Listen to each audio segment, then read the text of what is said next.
I'm about to go on a Zoom call. How are you? Who are you Zooming with? My Foyr Neo, Who? my software, my design software. Oh, What's hmm. what's up? Okay. That smells like patchouli out here. Yeah, Why is that? I put some on. You have patchouli.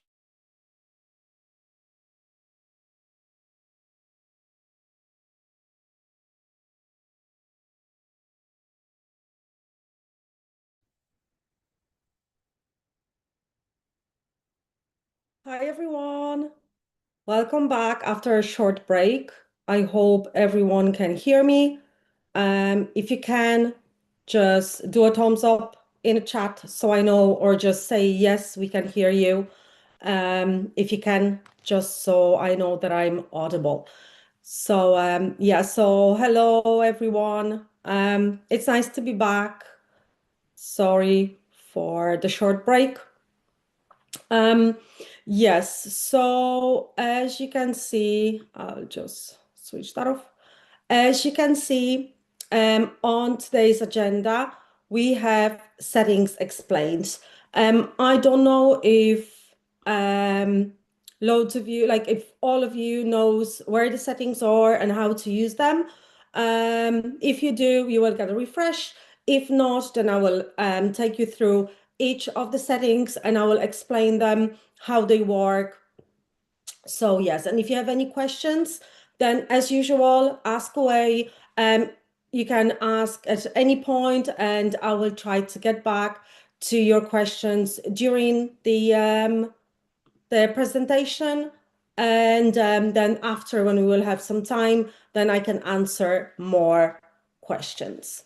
So let's go here. So that's the agenda, step-by-step explanation of new settings, tips to optimize your workflow by using the settings in current way. And then you will get answers to your questions. So let me go to one of the projects. So I have projects open here. So to access the settings, you have to be in your project. So you have to have your project open. And now we go to File in the top left corner of the screen. I'll just check if you can actually see the screen. Yes. Great. So we go to File in the top left corner, and from here, first, you can set dimensions. So we have feet, inches, meters, and millimeters to choose from. So whatever you're comfortable with, then you can set your dimensions. Then we have an option to download floor plan. You can download floor plan as you can see it here. So if I click on it, download floor plan, we can crop the image, and now we can see the floor plan in color into the option, and we can simply upload it. I will guide you through the rest of the settings. So you will see that you can switch off all the rulers, all the dimensions, room titles, etc. So like if you don't need them, you just want to have like a clean downloaded image of the space, then you're able to do it. So just let me click on cancel, but there's an option to download your floor plan in 2D. Then upload image, that's something that Foyr is working on. So like it's like it doesn't do anything for now, but we're thinking of doing the upload image for the search in the catalog to put it here. So that's just here for testing. So now we will access the settings. So if we click on the settings, then as you can see, you can go to the right and we have way more settings here. So I will start with the wall thickness. When it comes to the wall thickness is always set as a default. So this one is in meters. So like, of course, it will be like, feet, inches, millimeters, and you will just have that converted into different dimensions, but that's the wall thickness. And if you need any different wall thickness, then before you start drawing, you can simply click here and you can type whichever wall thickness you require. So you can type in any thickness of the wall, and then you can start drawing and you will have a different thickness. Then we have enable drag. I think some of you might actually wonder what that does. So with the enable drag, that's for drawing walls.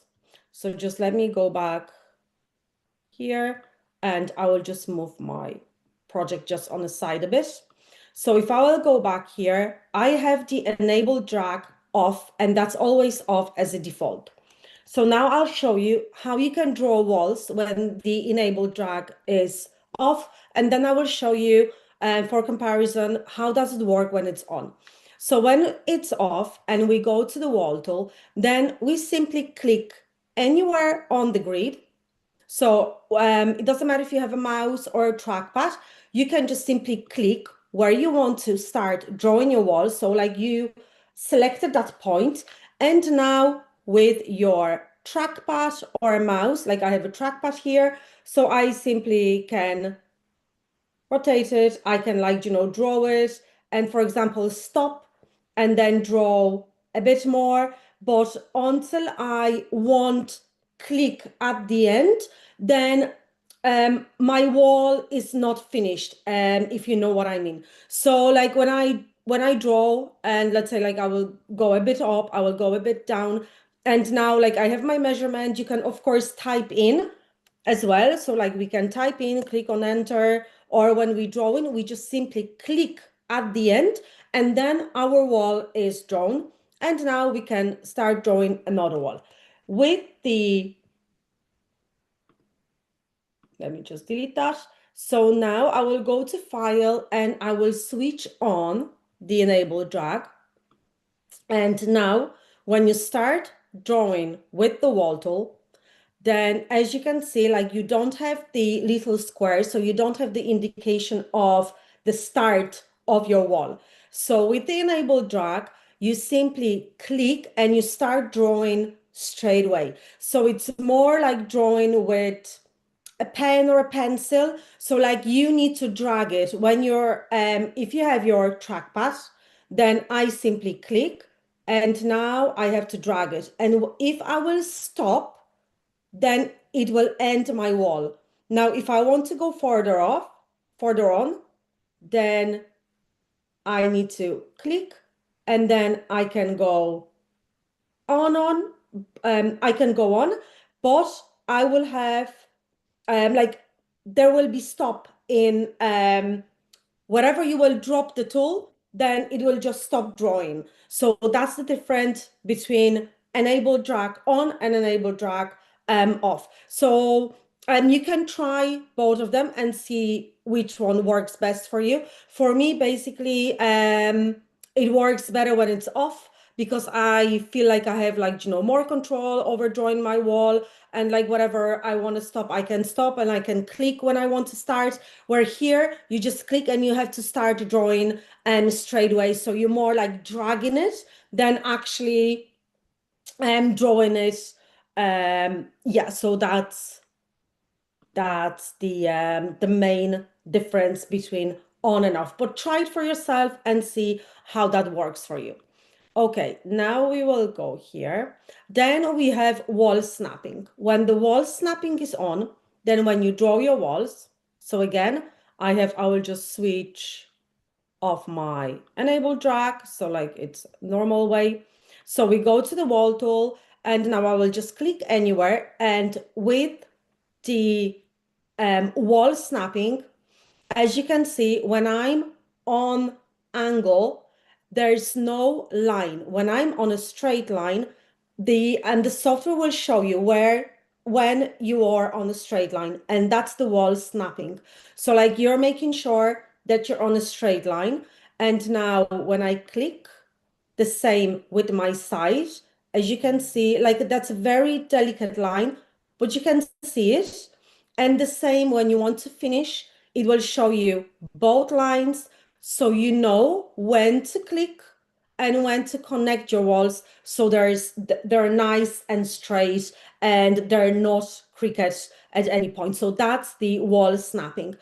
If by any reason you don't need that, then you can switch it off. And now if you want to drop the tool, we just simply click on escape. And now we will switch it off. And when I start drawing now, you will see that I don't have the indication. So I don't have the line. So I just have to guess if I'm on a straight line or not. So that helps a lot when you have it on, because you just know that you're drawing straight walls. Now for the third one, auto hide wall, we will switch to 3D so you can see exactly. And I will go through the modes with you as well. But for now, we will just swap here. So when we have the auto hide wall on, then whenever you will rotate your project, the wall that you're facing will be disappearing. So you're able to see inside of your project. If you switch that off, then all your walls will be visible. And then you can work on, for example, your outside walls. So if the auto hide wall is off, then as you can see, all the walls are visible. You're not able to see inside of your project. You have to zoom in, but then you can work on your outside walls. So that's very useful to switch it off if you want to work with your exterior. If you're working on your interior, then it's better to have that on. And then whichever wall you're facing, then the wall will be disappearing so you can comfortably look inside of your project. Then we have another one, which is object snapping. With the object snapping, when you're moving your objects like products in your project, that sometimes you might see that they keep on snapping in certain positions. It's like you don't have full control over the object. So if you switch that off, then you have a control over the object. I'll see if I can show you that on any of examples here. That happens a lot with like bedside tables when you want to move them and they just keep on snapping. So let's say that you see like it keeps on like snapping into certain positions. So now if I will go to settings and I will switch off object snapping, then when I touch it, I have full control over it. It won't snap anywhere. So you can move it even like tiny bit, one side or the other, or front and back, and you have like a full control over it. The next function of the object snapping is when you're using your guidelines in 3D. So like when you're using your guidelines, I have some guidelines drawn here. Okay, they were for the outside. But just to show you the example. Okay, so let's go here to that art. And let's draw a guideline. So we'll draw a guideline. And now if I have the object snapping off, then none of the object will snap within your guidelines. So like if you're using your object with the guidelines, then you have to have your object snapping on. And now when you will be moving it, it will snap into your guidelines. So so that's just the something that is worth to know. So if you're using it with the guidelines, keep it on. So for example, if you switched it off because you are working with like other products or like, decorative pieces, they sometimes tend to snap into certain positions and like, you just can't move them into like an exact spot where you want them to be. So you can switch that off. But if you're using guidelines, then you have to switch it on because otherwise it won't recognize the guidelines and it won't snap within your guidelines. To remove a guideline, we click on a guideline, click on the trim tool and simply trim away our guideline. You can click on escape or always click on the black side of your screen or just simply escape on your keyboard and you're out. Barbara, this is so useful. I'm glad I'm glad I'm always happy when you're, learning something more. So yes. Okay, so that's the object snapping. And then we have auto baseboards. So the baseboards or skirting boards or whatever you call them, these these ones here, they are added automatically. If you don't need them, like for example, you're creating very contemporary interior with like micro cemented floors or whatever, and like they don't use any skirting boards, you can switch that off before you start drawing, and your project will be drawn without any baseboards.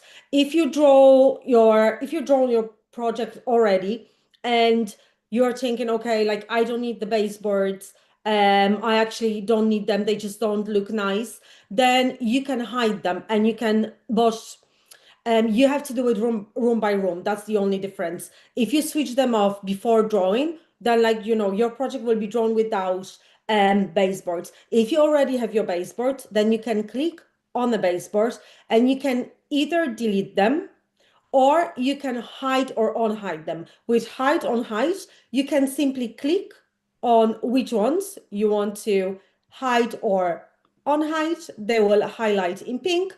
And then when you click on hide unhide, they will be hidden. You can unhide them at any point. Or if you don't need them, you can simply delete them and then they will disappear.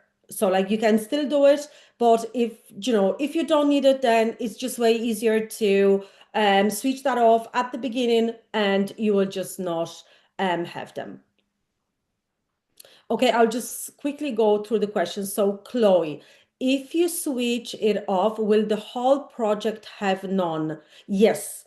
If you switch them off before you start drawing, then you won't have them in your full project.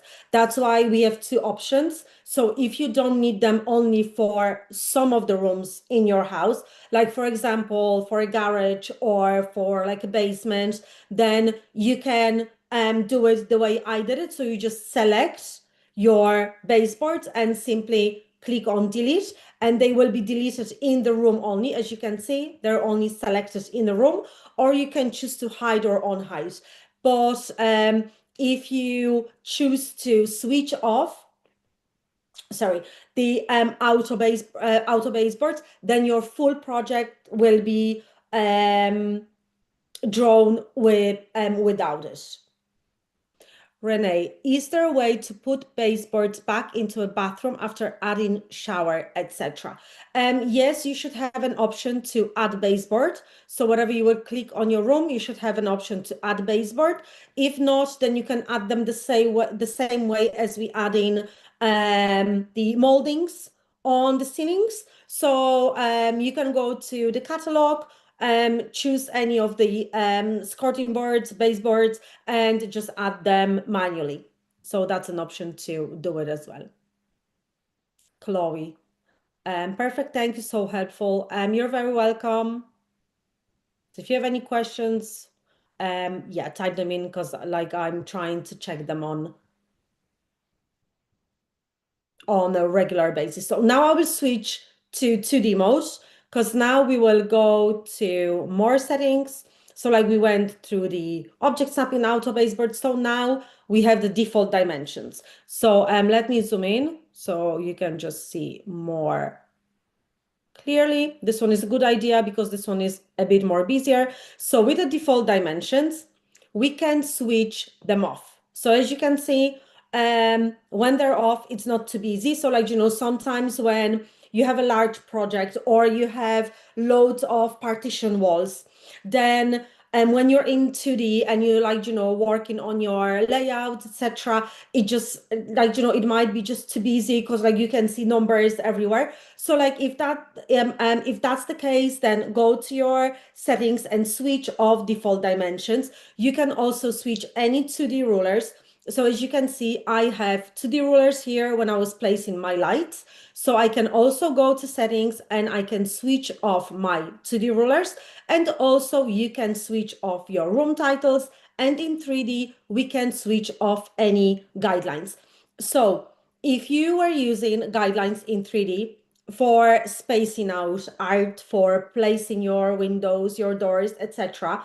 And you need them. So like, because I don't know, you might still use them or whatever reason, but you don't want them to be visible when you work in because like there are long lines and they're like, they can be everywhere. Then you can again switch them off in settings. And then when you will need them again, you can go back to settings and switch them on.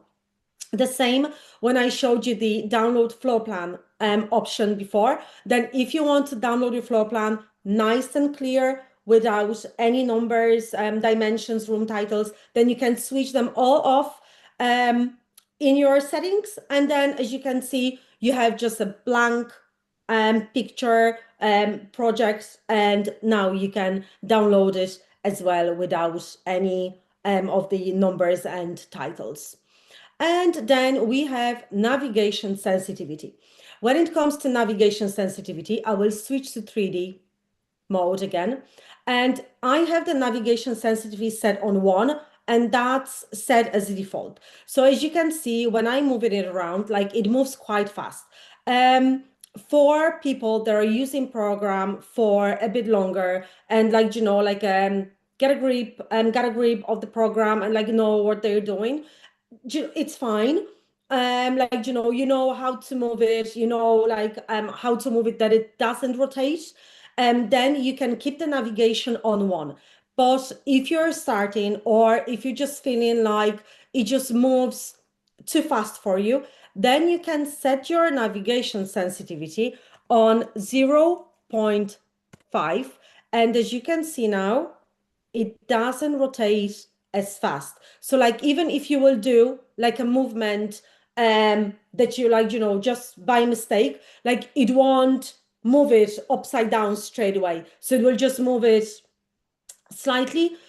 So if that's a problem for you when you're working with your project and you don't want to use the pan tool, because then the next option is to use the pan tool. When you will use your pan tool, here on the left hand side, then you can move it up and down and sideways, but you're not able to rotate it then. So like if you have to rotate it, like go on the angle or whatever, just to rotate it, then you can switch the navigation sensitivity to 0.5, and it won't be rotating as fast. So that might be actually a game changer for some of you, because I know that some of the clients, they just struggling with like they just want to do something and in 2 seconds like they have the project upside down. So take the navigation sensitivity to 0.5 and you will see the difference straight away.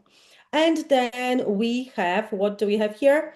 Then shape mode, that's in beta, so that's testing, so I won't be even going into that. When anything else will be done, then we will cover on our office hours. So like, if we have any news, any new features, then I will introduce them. So then we have modes.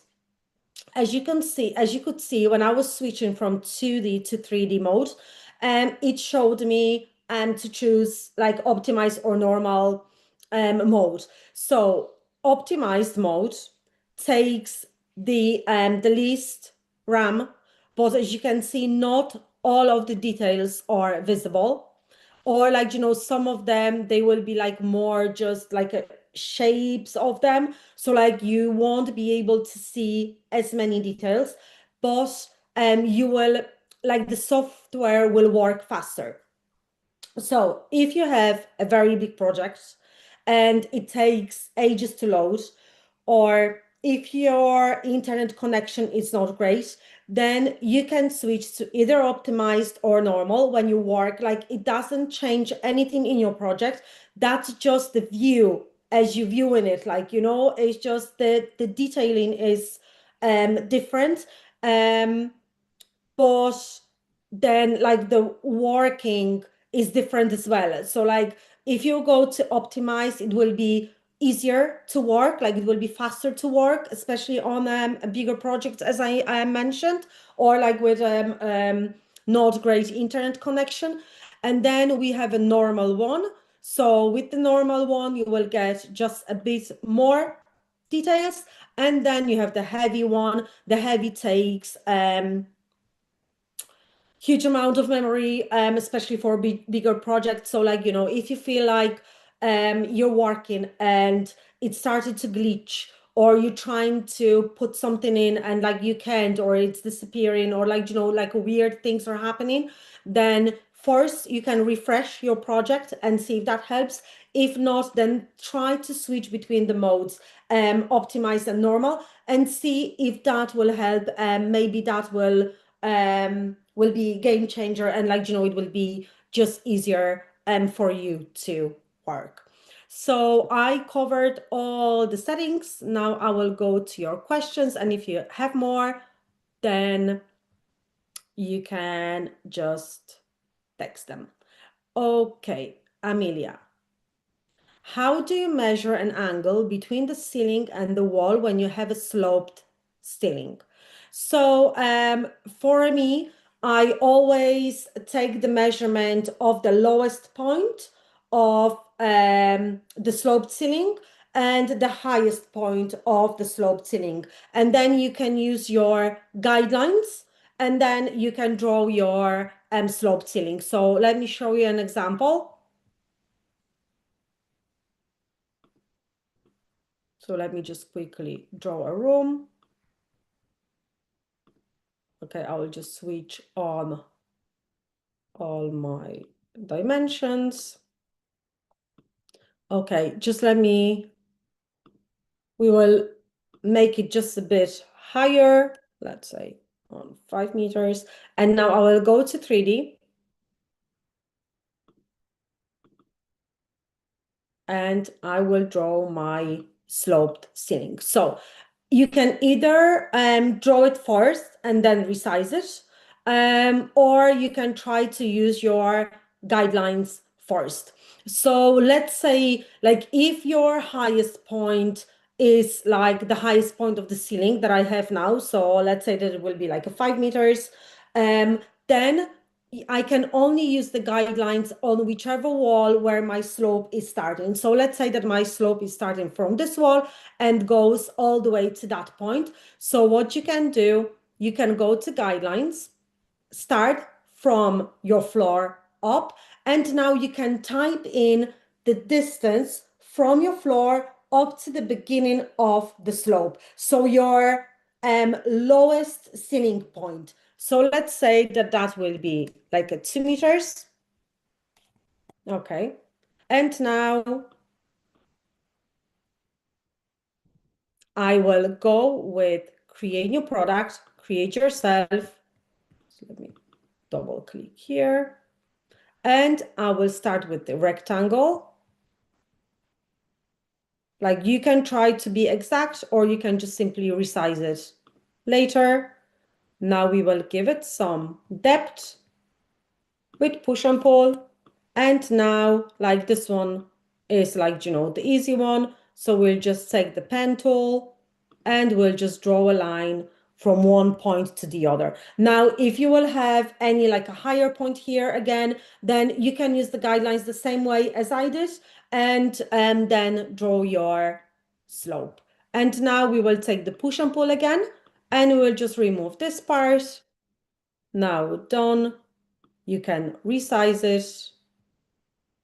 So I can go here to the resize.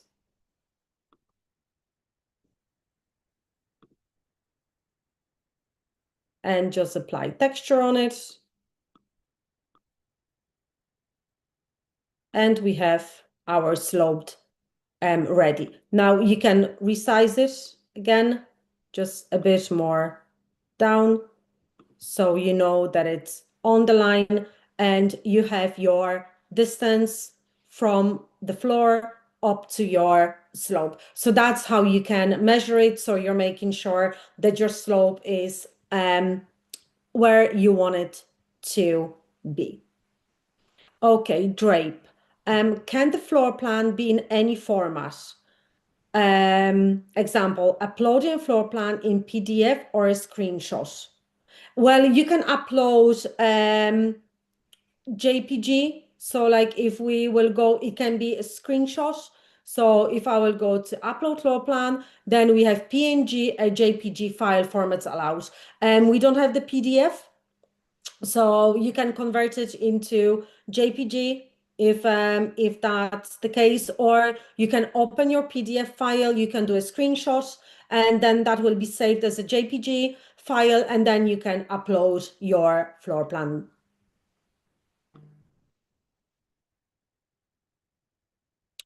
Barbara, is there a keyboard shortcut for the hand tool? No, we don't have any keyboard shortcuts. As far as I'm aware, I don't think that that's changed. So like we don't have any shortcuts that you can use on your keyboard, like, press this or that and something will happen. So no, we don't have them. You just click on the pan tool and then you simply click on escape to get out of it. Sheila, on the create new product, how can you get the side measurements if I'm fitting in appliances in an item that I'm fitting in?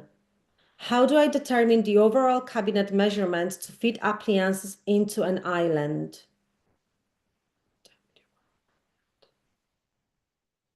How can you get the side measurements if I'm fitting in appliances? But do you mean, Sheila, do you mean to get the measurements like in export 2D plans, or when you're drawing with the create new product tool? Because when you're drawing with the create new product tool, you have the ruler tool or the line guidelines where you can measure out everything. So like, for example, let me go back to this one and go back to 3D.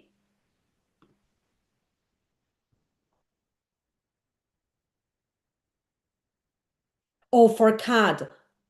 So if you would like to use it in CAD, then you can use our export 2D plans. So let's go to export 2D, and then you have to export your elevation. So we go with the set elevation view. Just let me zoom in. And if you want to move that, then you just click in the middle of that little compass. Then we can crop it.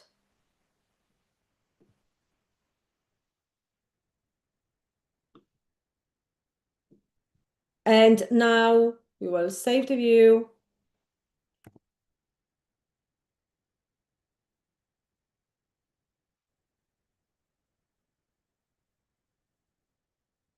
And when we go back to Sheets, then you can start adding your all the measurements that that you need. Just let me zoom out.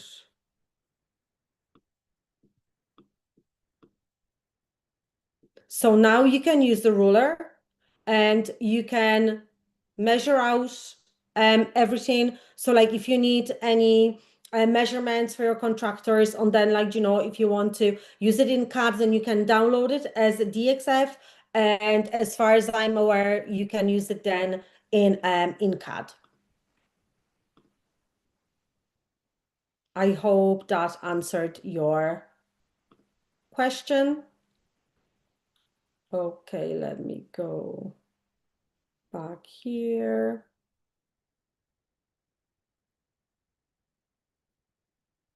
You're welcome, guys. Sharon, once you have traced your 2D floor plan, how do you remove it from underneath so it's not visually confusing? So when you have uploaded your floor plan, when you're uploading your floor plans, you always switch to background plan mode, and that's where your floor plan is being uploaded to. So if you want to remove it or put it on a side, then you go to background plan mode, and then you can freely move it, and then you will just simply move back to your floor plan mode, and then you can start drawing or like creating your floor plan. So go to into the mode, go to background plan mode, and then you can either delete it or you can move it aside and leave it like for later if you still need it. Meredith, sometimes items look distorted in 3D, like they are in a wide angle lens. For instance, a chair looks elongated like a love seat. In 3D mode, or if you're creating renders. Because in 3D mode, I don't think if I had a problem like that, but maybe it's just the angle that you're, on. Because like even if I will go, like it doesn't matter which angle, then I think the furniture they look pretty much the same. So like if you feel like it is too big, you can always click on the item and just double check its dimensions. Maybe, it has a larger dimensions that it should have. So then you can just simply change dimensions and then it will be smaller. If that is happening in your render, that means that you're zoom out with the field of view too much, and then your furniture and your sides, they're just elongated and it just doesn't look realistic. So bring your field of view closer to like 60 or 50 even, and then zoom out with your mouse or a trackpad.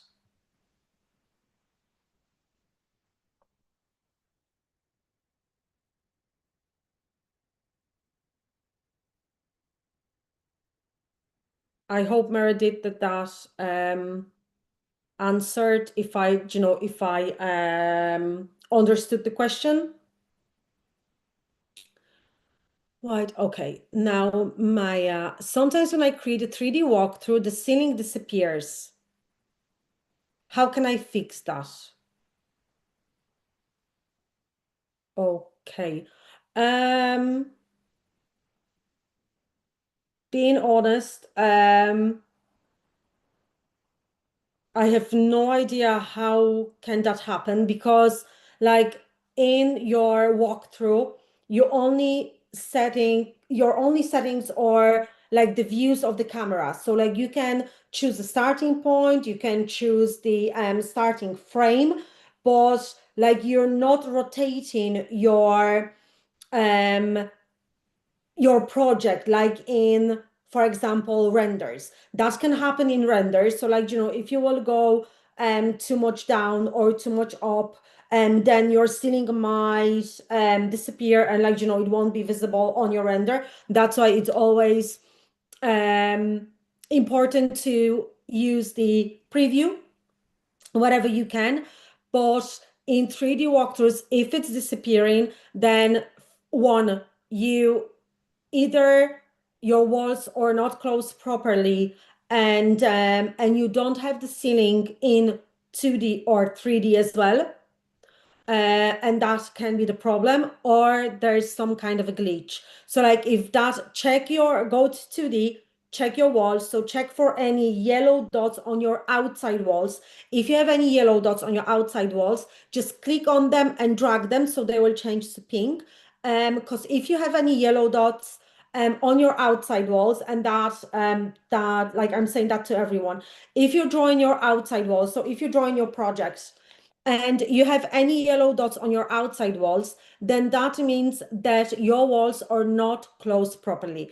Don't ever leave any openings for your windows, doors, etc. These are made automatically when you're putting your doors, when you're putting your windows from the catalog onto your into your project. These are made automatically. So like, don't leave any openings on your outside walls. So we don't have to worry about any yellow dots inside, but for the outside, excuse me, if you have them, then you won't have the floor and you won't have the ceiling, because your walls are not closed properly. So check for that, and then try and see if that helped. If it's not the case, then please contact the support through chat, and then they will be able to get more details, and hopefully they will be able to sort that out. Okay, Barbara, how do I change the color of furniture with the color picker? I can use the copy color texture, but if I don't want the texture, the color picker doesn't apply the chosen color on furniture, or I'm doing something wrong. When it comes to the color picker, these are the hues. So it's not that you're like, not for all of the items you can change color exactly. Sometimes it will change more like hues of the product. So like, for example, if I have that sofa here and I will go to textures, this one, and I will go here to plus. So if I will be changing, then as you can see, like it on this material, you might choose like a different color, but on some of them, it will change more, like it will give more like hues of color. So for example, like if you have brown and you want to go more into red, then it will either darken it and like give it like a different hues. It just all depends on the texture that is applied to a piece of furniture. Sometimes if that doesn't work, then try to apply different texture and then go to color selection and see if then that will work and you can actually change the color. Or the next thing is you can upload your own texture in the color that you want to use and then apply it on the product.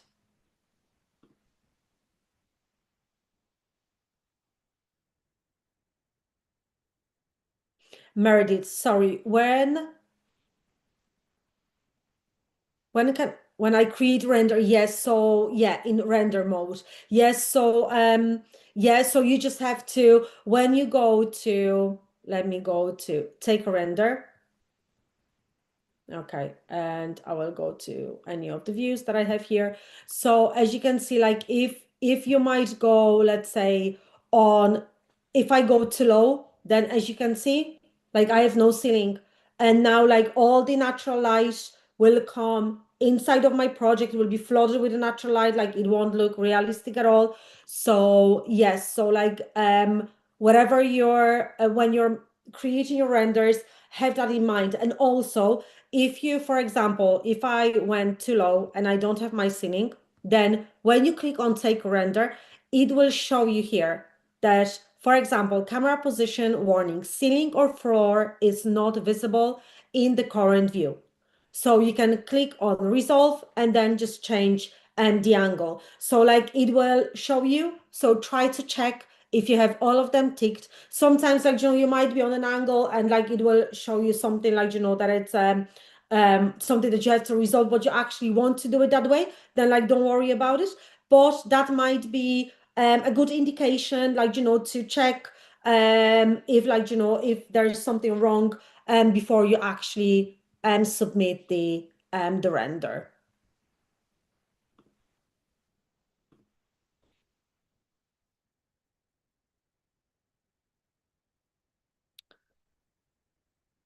Sheila, on your room layout, you have wall niches. How did you determine where to place the niches to make sure they were equal spacing? So again, you can use the guidelines in between them. I think I only eyeballed them. So I don't think if they have like, they might look equal, but I'm not sure if they are. So like you can go with the guidelines and you can start from here to here and it will show you the distance in between each product.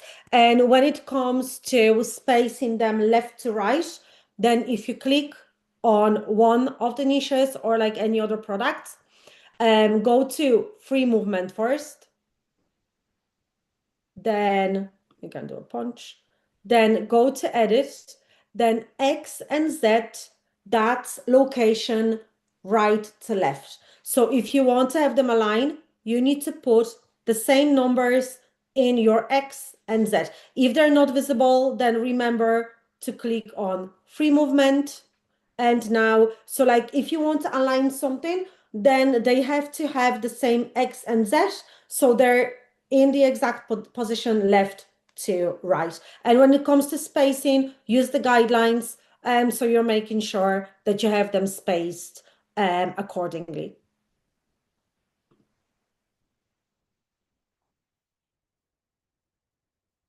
Chloe, I always struggle with worktops in my kitchen and sinks. The sink sits on top of the worktop and doesn't look flush and seamless. With that, then you can click on your sink, go to the free movement, and just use a bit of force and drop it inside of your worktop and use the punch tool to punch it through the worktop, and that should work.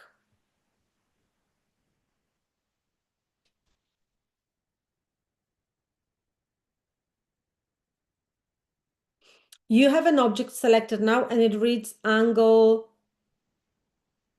X, Y, Z. What does 254 mean? Well, that's just the angle of the product. So like if you, let's say that I will have a books and I like, I will put them on the angle, then when you come here, then you will see like, that this side is on 0, this side is on angle, but that's just something that that is automatically done, like, so like you don't put any numbers there. So like I tried before and it just like it wasn't working. It was like going in totally different directions. So yes, so it just like indicates where products are put on like a straight positions, or like if you will angle them a bit, then that will just show you the angle of the product.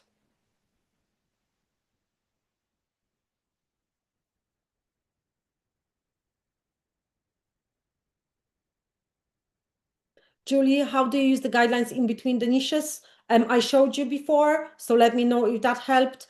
It will snap, like the guidelines will snap either at the top or the bottom of the niche, and then when you drop them, then they will snap on the top of another niche and will show you the distance in between.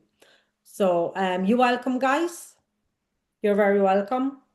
Do we have any more questions, or like if I didn't answer any of your questions the way that you wanted me to, then ask it again, or just like, or if I missed any of the questions, you can just type it in again. And also when it comes to the sinks and the worktops, if that still doesn't work, try to use a different worktop from a catalog, or try to you can also create a worktop with the sink with create new product tool, for example, and then you have a sink the way you want it to be, where you want it to be. So that's an option as well. Renee, is there a way for favorite textures to copy over if you clone a project? No, but you can still access them. So if you go to your shortlist, I think that's what you mean by the favorite, then you can go to, like, it will always show you the current project shortlist, but you can go here to all projects and you can select from which project you want the shortlist to open, and then you can use the products from the shortlist. Sheila, can we do a private session with you? Yes, you can schedule a masterclass and with me, or you can email me with your available times and dates. I can pass on my email here. So if you require help, then you can either schedule a masterclass, or you can simply reach out to me and I will try to organize something.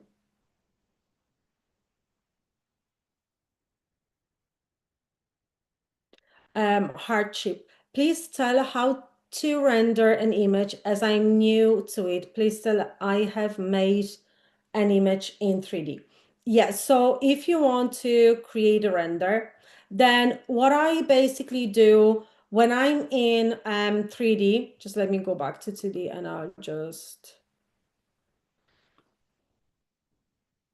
delete that. And I will just bring my walls to where they were.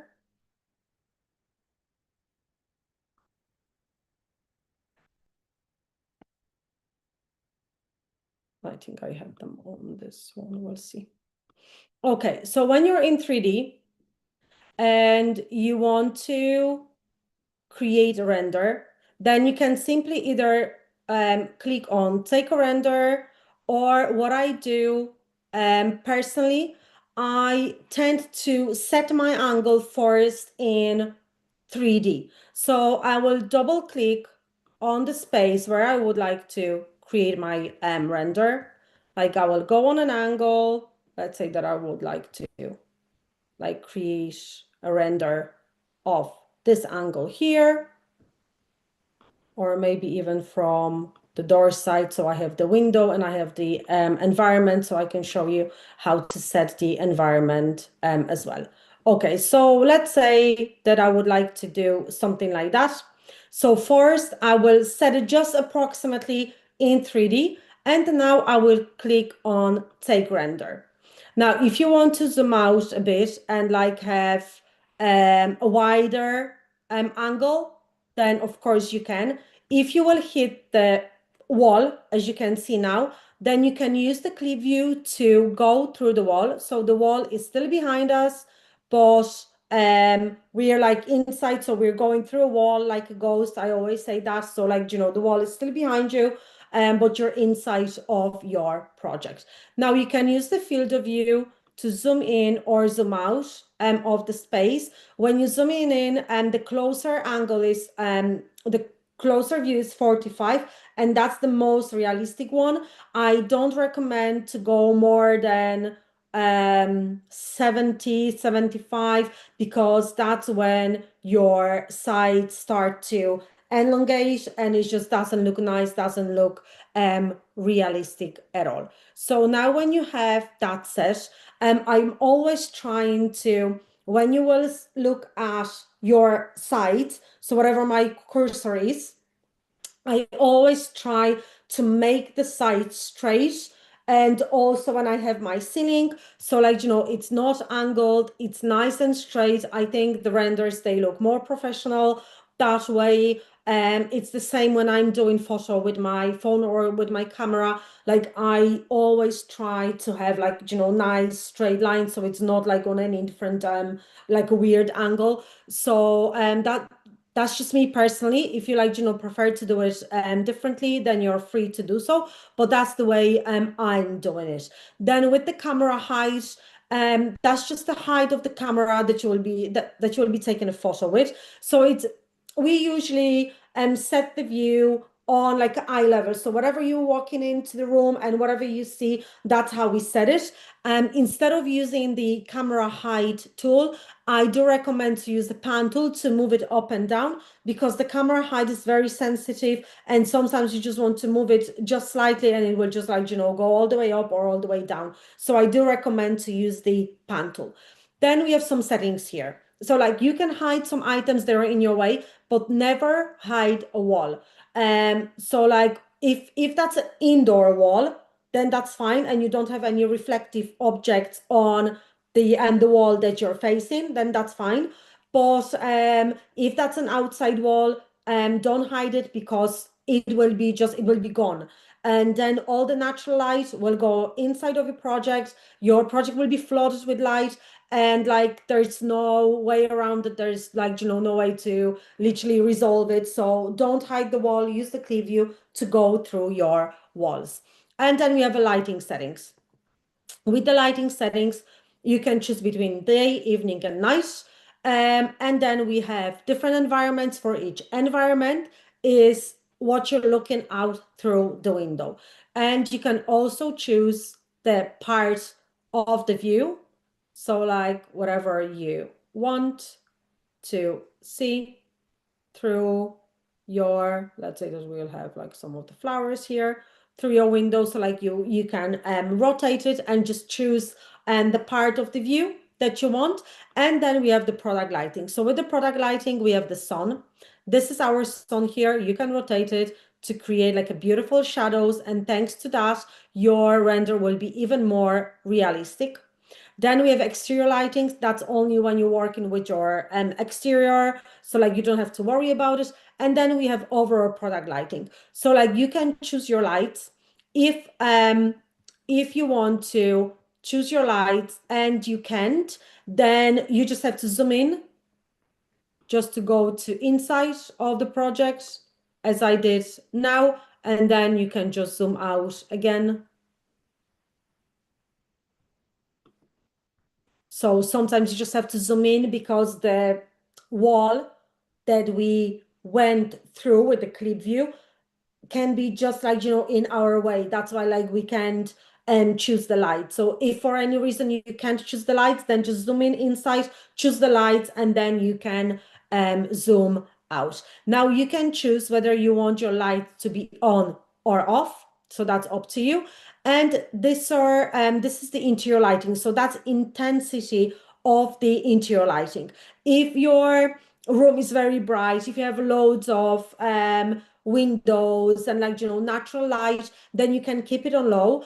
If you have loads of dark colors and not like too much of a natural light, then try with medium or even high. And now I always recommend to do the preview. So if you click on preview render, then the preview will show. And if you're happy with it, then you can click on take render. Also, I always recommend to save your views. If you will save your view and then you will go back to 2D or 3D, make some changes, then you can always go to views, click on any view like they will show here. I think it's just the internet connection. But like you can choose any of the views. Now it will open with all your previously set settings. So you simply click on take a render and you're ready to go. Now, if you click on take render, then you have some resolutions to choose from. The 12K, that's available for our premium users, and that's 6 credits per render, 4 is 3 credits, 2 is 2 credits, and HD is 1 credit per render. It will be ready within a few minutes.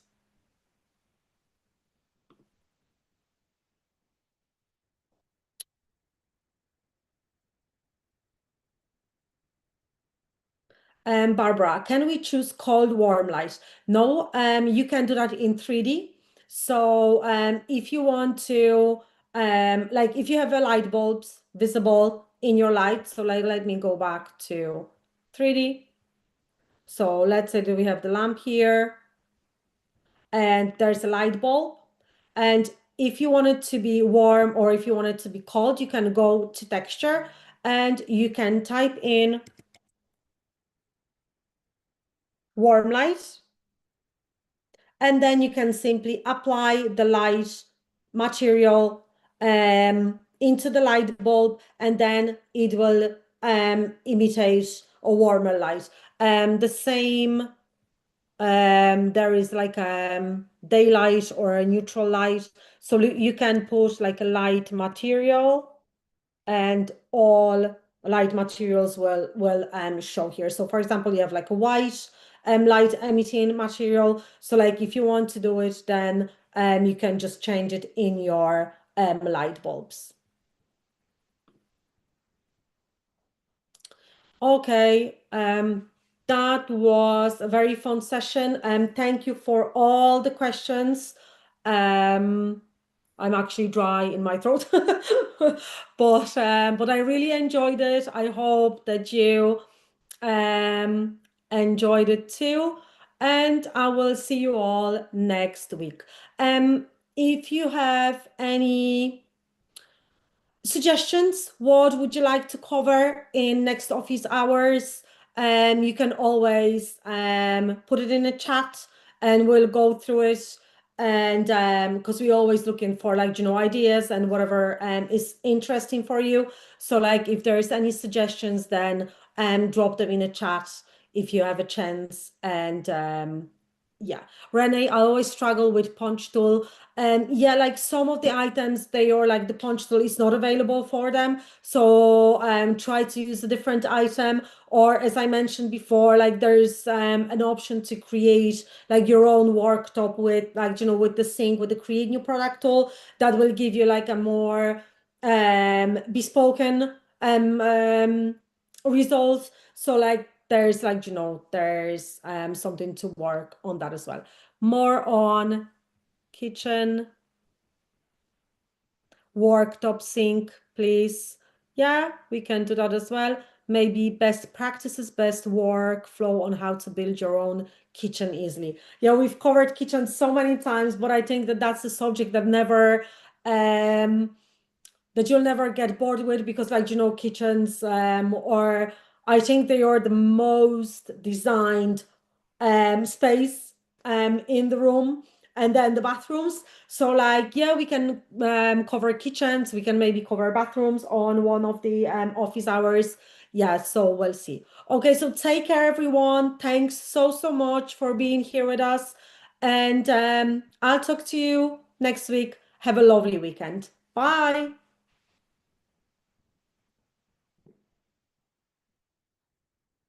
All the sessions are on YouTube, as far as I know.